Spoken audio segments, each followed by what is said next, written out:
If properties of a single base class is getting inherited in more than one derived class, then such type of inheritance is called as hierarchical inheritance.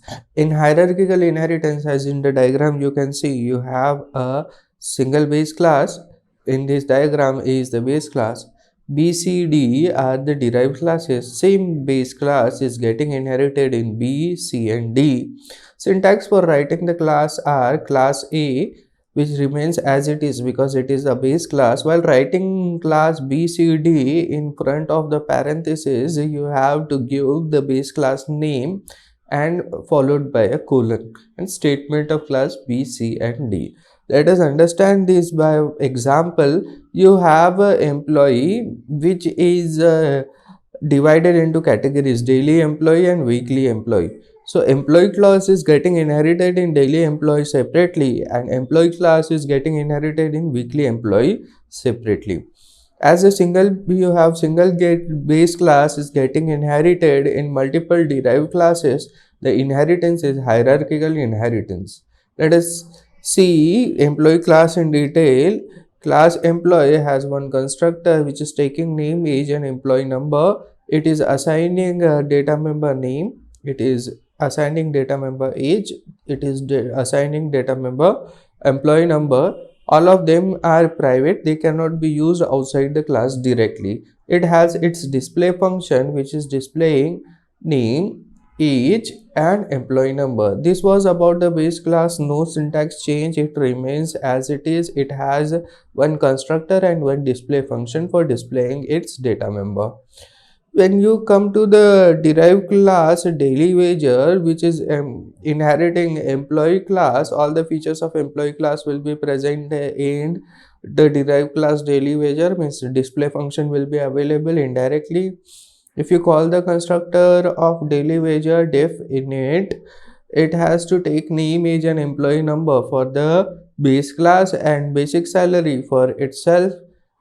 You call it creating temporary object of the base class using the zipper method, calling the constructor of the base class, passing name, age and basic employee number for initializing its data member, and for initialization of the current class data member you have basic salary. It has a display function which is calling the base class display using self.display directly. It can be used inside the class, and it has a basic printing basic salary of employee using print statement self.bs.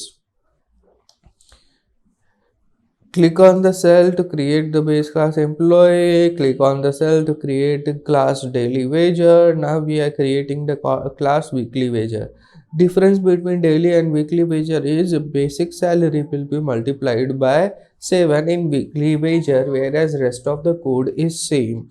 Means you have constructor inside weekly wager which is taking 4 argument as parameter: name, age, basic employee number and basic salary. Name, age, basic salary will be used to call the constructor of the base class using in creating a temporary object of the base class using super method, calling the init method, passing name, age and employee number, and initializing current basic salary with the basic salary which is received by 7 because it is a weekly employee.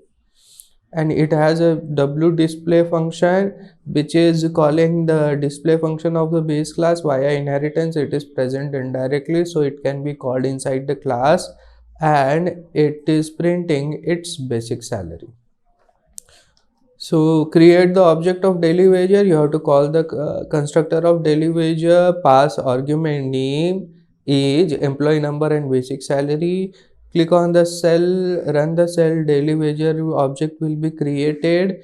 If you run the display function of daily wager, it will show name, age of the employee is current 25,1, basic salary of the employee is 1000. Whereas when you call the create the object of weekly wager, okay, first create the class weekly wager, then create the object of the class weekly wager.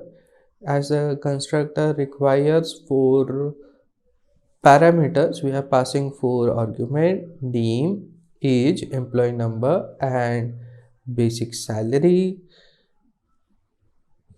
This w1 object will be created when you call wDisplay via w1.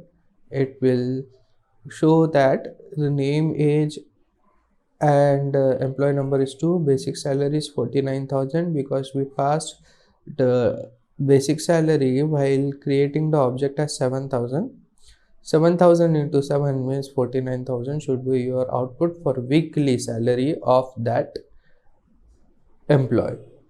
So in this case we have seen hierarchical inheritance, in which you have a single base class and multiple derived classes. Using employee, which was inherited in as a daily wager or weekly wager, common properties of the both class are promoted into the superclass, and then the superclass is inherited into the derived classes. This reduces the number of lines of code which is required in your program and increases reusability.